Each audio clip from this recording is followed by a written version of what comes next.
I always say that that my father, that Bruce Lee, is actually all about love, because everything he did from his heart. Happy birthday, Gong Gong. Happy birthday, Baba. We wish you a happy birthday. Happy birthday.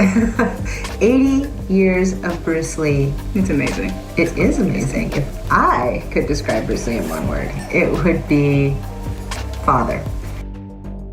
Bruce Lee transformed martial arts and action films forever. But strangely, most of his days were not glamorous or happy. His life was constantly surrounded by rumors and controversies, and his untimely death at 32. What's Bruce Lee's cause of death? Bruce Lee died on July 20th, 1973 in Hong Kong at the age of 32. Only increased speculation about his personal life and the circumstances of his death. Now, decades later, his daughter, Shannon Lee, has broken her silence, sharing surprising truths about the man behind the legend. What she revealed will change the way you see Bruce Lee. What exactly did she say? Join us as we reveal what Bruce Lee's daughter finally said about him. Bruce Lee's controversial background. To understand how Bruce Lee's extraordinary life unfolded, we need to step back and look at his journey, from his early days as a restless child to his rise as a global martial arts icon. Bruce Lee was a dance champion. The legend martial artist who was an inspiration of every kid's fighting dreams was also a cha-cha dance champion. Shannon started by confirming her father's childhood. Bruce was born in San Francisco in 1940, during a brief trip his parents took to the United States. His father, Lee Hoi Chuen, was a celebrated opera singer and actor. Lee Moon Chuen, known professionally as Lee Hoi Chuen, was a Cantonese opera singer and film actor in Hong Kong. He was the father of Bruce Lee. While his mother, Grace Ho, came from a prominent family in Hong Kong. Although Bruce was born in America, his roots were firmly planted in Hong Kong, where his family returned shortly after his birth. His early childhood was mostly about him living comfortably, thanks to his father's success in the entertainment world. But it wasn't long until things changed. We're just getting started. Stay tuned, because what we'll reveal in due time will leave you shocked and in disbelief. Everything changed when World War II reached Hong Kong. The Japanese occupation brought immense challenges. Resources were scarce, and life became a daily struggle for survival. These years of hardship left a mark on young Bruce, who experienced firsthand how quickly a stable life could be upended. Despite the difficulties, the family persevered, and after the war ended, they worked to rebuild their lives. Bruce's father resumed his career, and the family regained some of their footing. As a child, Bruce was full of energy, often finding it hard to sit still or focus on schoolwork. He started his education at a prestigious institution, but his academic performance didn't reflect the same level of promise. His parents, recognizing his potential in other areas, transferred him to different schools, hoping a change in environment might help. But Bruce wasn't cut out for the traditional school setting. He was drawn to physical activity and was always getting into trouble, often finding himself in fights with local gangs. His parents, eager to channel his restless energy into something productive, introduced him to martial arts. At 16, Bruce began studying Wing Chun under the guidance of the highly respected Yip Man. This decision changed the course of his life. Training in Wing Chun gave Bruce structure, discipline, and an outlet for his boundless energy. Yet even here, challenges arose. Due to his mixed heritage, some of Yip Man's students refused to train with him, but Bruce didn't let this deter him. He continued to learn, sometimes in private sessions, and his natural talent began to shine. By the time Bruce was a teenager, everyone knew about his skills. I said, empty your mind. Be formless, shapeless, like water. Now you put water into a cup, it becomes the cup. You put water into a bottle, it becomes the bottle. You put it in a teapot, it becomes the teapot. He started participating in local boxing competitions, where he quickly made a name for himself. However, his growing reputation in the martial arts world didn't mean his troubles were over. Bruce's fiery temper and tendency to get into street fights worried his parents. After a particularly violent altercation left another boy badly injured, his family decided it was time for a change. At 18, Bruce was sent to the United States to live with family friends in San Francisco. Moving to America marked a fresh start for Bruce Lee. While finishing high school, he worked various jobs to support himself. Later, he moved to Seattle, where he began teaching martial arts. Bruce wasn't just repeating what he had learned from Yip Man. He was already mixing techniques from different styles to create a more flexible approach.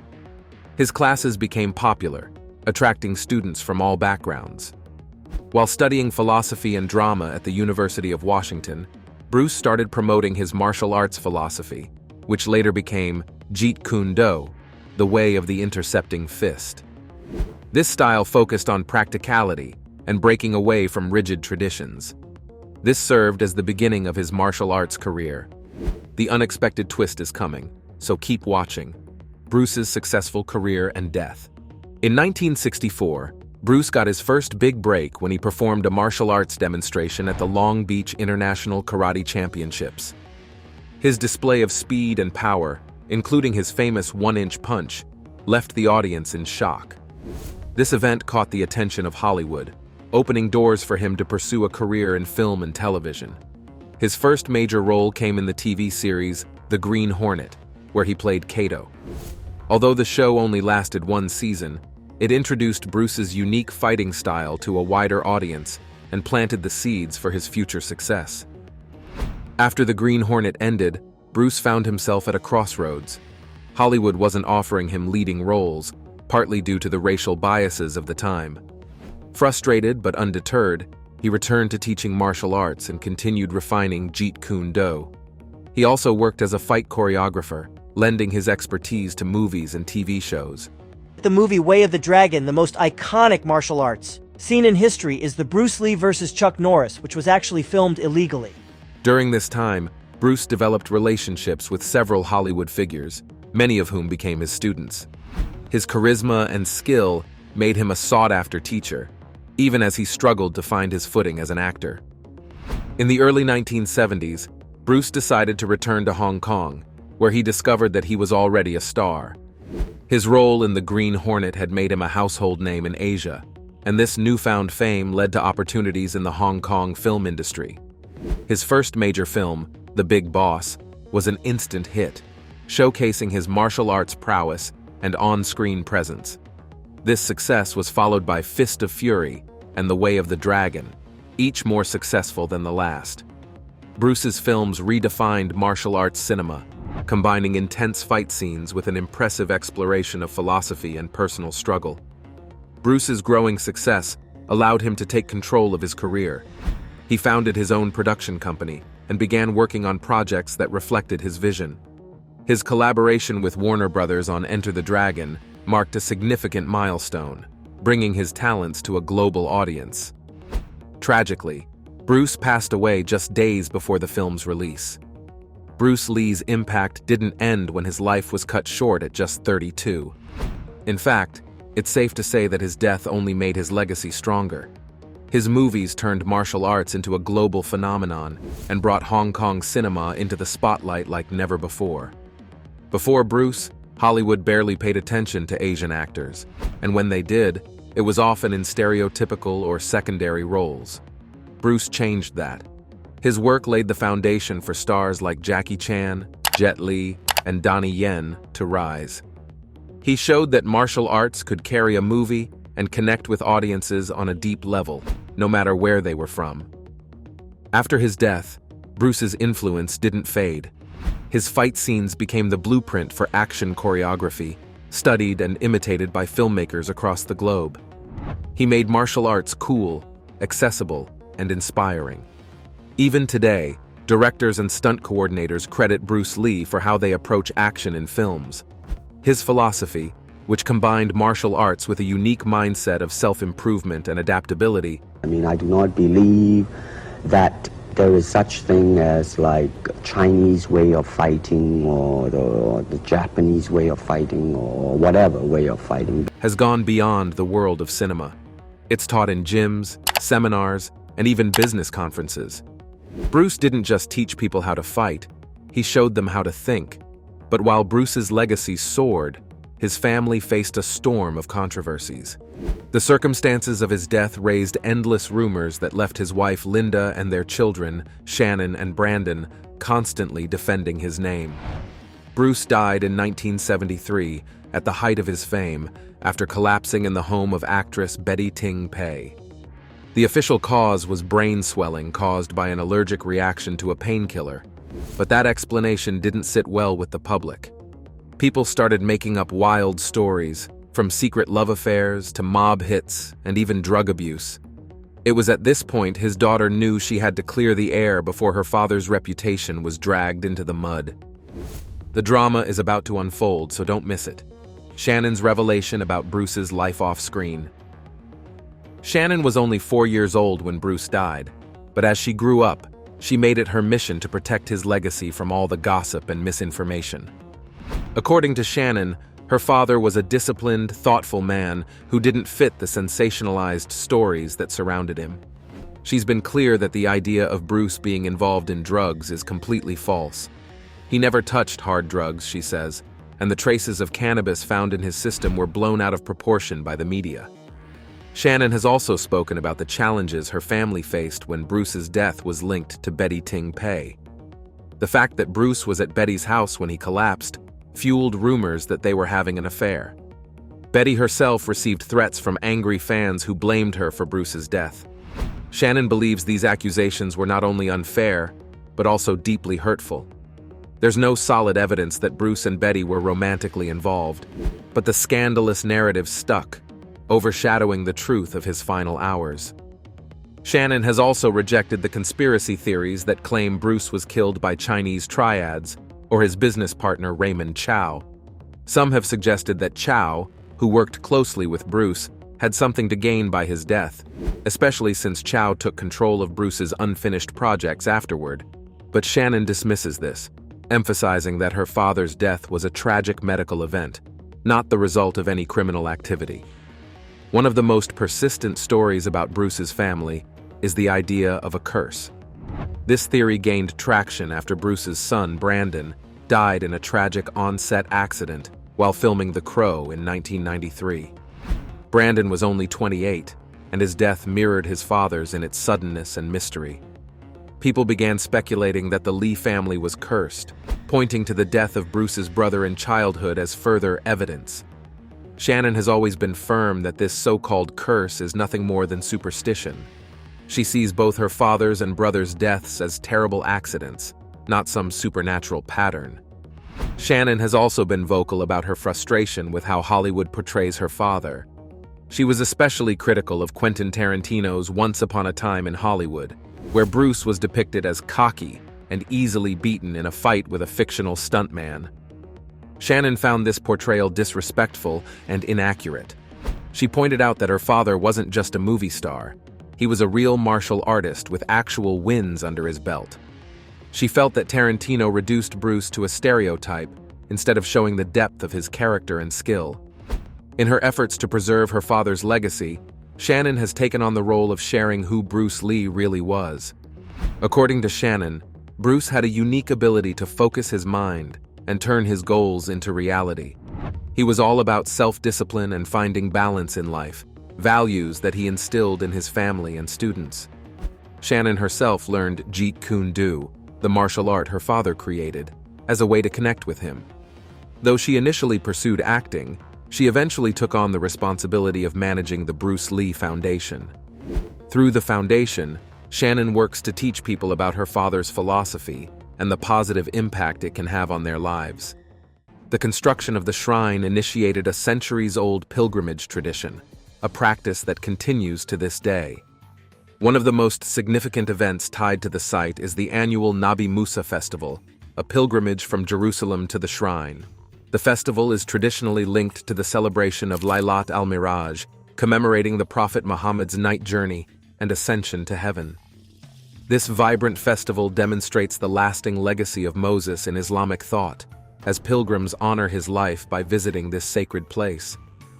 Nabi Musa is not just a historical site, as we can see, but it is a physical and spiritual link to the story of Moses. Architecturally, it reflects the medieval Islamic style, featuring a mosque, shrine, and accommodations for pilgrims, all preserved and restored over the centuries. The shrine itself is simple but majestic, offering a quiet space for reflection amid the stark desert landscape, which only adds to its mystical aura. But is Nabi Musa really Moses' final resting place? Other sites, such as Jebel Harun, also claim to hold this honor.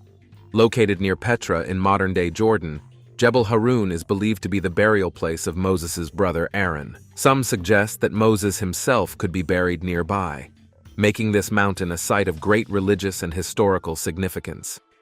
Jebel Harun, or Aaron's Mountain, rises 4,500 feet above sea level, towering over the Petra region. This site has drawn pilgrims for centuries, attracting Jews, Christians, and Muslims, each with their own traditions tied to the sacred peak. At the summit stands a white-domed mosque built in the 14th century, marking Aaron's believed resting place. The journey to the top is challenging and requires stamina, but for those who reach it, the reward is more than the stunning views of the Petra landscape. It's the profound sense of spiritual connection to a place of deep historical and religious importance.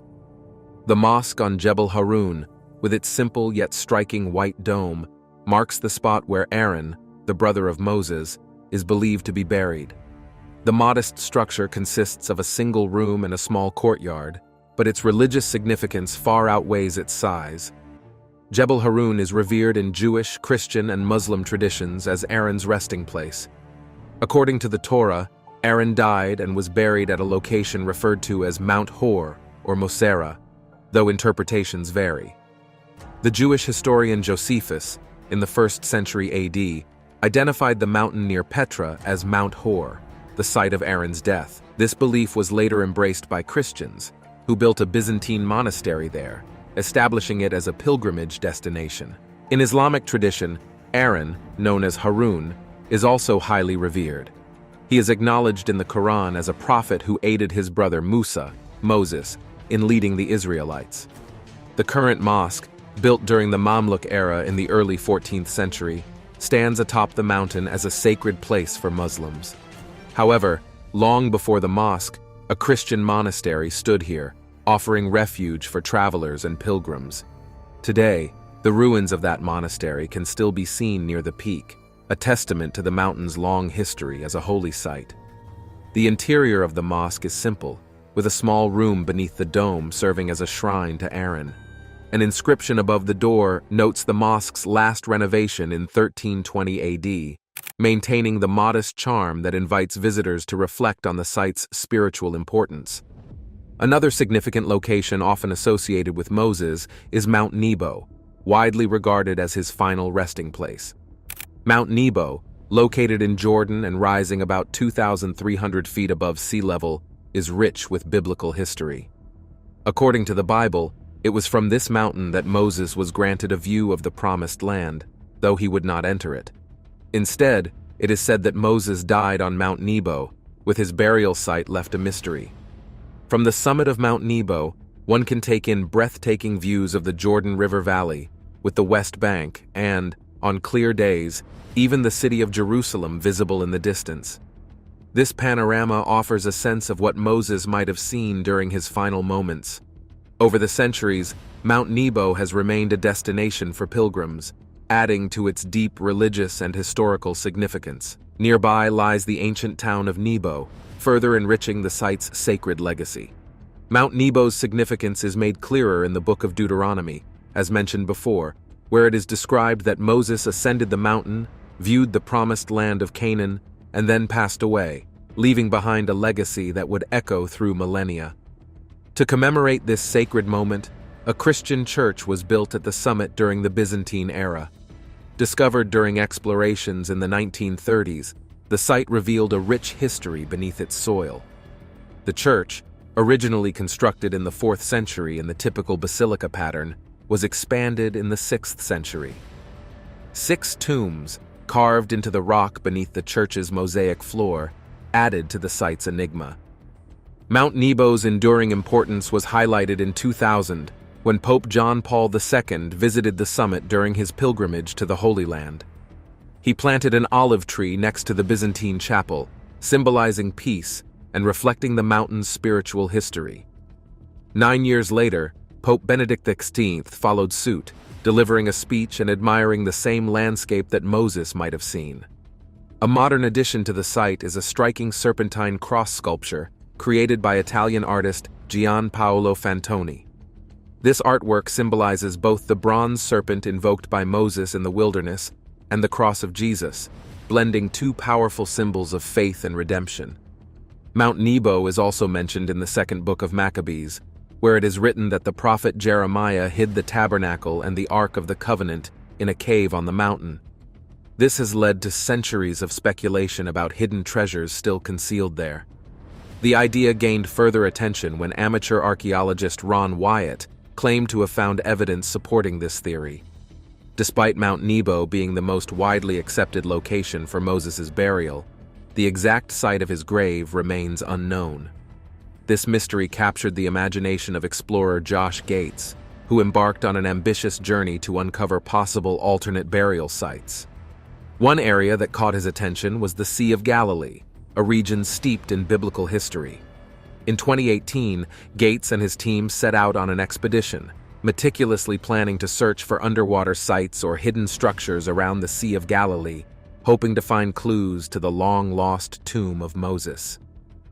With the latest technology at their disposal, Josh Gates and his team were prepared to explore the depths of the Sea of Galilee and its surrounding terrain in their quest to uncover the long-lost tomb of Moses. You could look down into the Sea of Galilee and see this bump. Is there anything else like this that rises up out of the lake here? Their first tool was satellite imagery, which allowed them to analyze the terrain and pinpoint areas that matched descriptions from ancient texts. This technique gave them a detailed understanding of the region before they even began the physical search. With the help of advanced mapping software, they created precise maps to guide their expedition. As they ventured into the field, Josh used ground-penetrating radar, GPR, a non-invasive tool that sends radar pulses into the ground and returns signals when it detects subsurface objects. This allowed them to see beneath the earth without disturbing the terrain. Drones equipped with high-resolution cameras provided aerial views of the landscape, capturing images of hard-to-reach places like cliffs and steep areas, giving the team new insights from above. They also used 3D scanning technology to create detailed models of their discoveries, which enabled further analysis and helped them share their findings with the broader public. But it was their discovery beneath the Sea of Galilee that truly captured the world's attention. In October 2018, after weeks of scanning and surveying, Josh and his team uncovered an ancient circular stone monument, a cairn, submerged in the lake. This massive structure, made of basalt rocks, measured 230 feet in diameter and rose 32 feet from the lake bed. Cairns are often linked to burial practices in various ancient cultures, and this one, hidden underwater, hinted at forgotten rituals. Its monumental size and location made it a compelling piece of evidence in the search for Moses' final resting place. But it gets even more interesting. As Josh Gates and his team carefully excavated the submerged site, the possibility that this ancient structure could be linked to Moses' final resting place became more and more plausible. The cairn's massive, deliberate construction beneath the Sea of Galilee, combined with its association with ancient burial practices, suggested it wasn't just a random formation. Instead, it might be marking the tomb of a significant figure, potentially even Moses himself. The challenges of excavation were immense, and they included poor visibility, strong currents, and the sheer depth of the lake. But Josh and his team pressed on with determination. Each stone uncovered brought them closer to unraveling the mystery. Their painstaking efforts revealed more of the structure, carefully documenting every detail. What made this find truly groundbreaking wasn't just its scale, but the possibility that it could rewrite centuries of history. Artifacts found at the site, including pottery shards and ancient tools, were carbon dated to around 3,200 years ago, aligning with the era when Moses is believed to have lived. This timeline added considerable weight to the theory that the cairn could indeed be connected to Moses' tomb. But the most startling discovery came when the team found a hidden chamber beneath the mound of stones. Inside the chamber lay an ancient tomb. As they uncovered it, Josh Gates and his team couldn't believe what they had found: an undisturbed burial site, sealed for thousands of years. The tomb was constructed with great precision, using large stone blocks that had weathered the passage of time. Inside was a simple coffin, far less ornate than expected, suggesting the focus was on preservation rather than display. When they opened the tomb, the team was stunned. The remains inside were wrapped in linen, still remarkably well preserved due to the unique conditions within the chamber. There were no lavish treasures, only the body, encased in silence. The simplicity of the burial only heightened the sense of mystery, as it seemed to point toward someone of great significance, possibly Moses himself.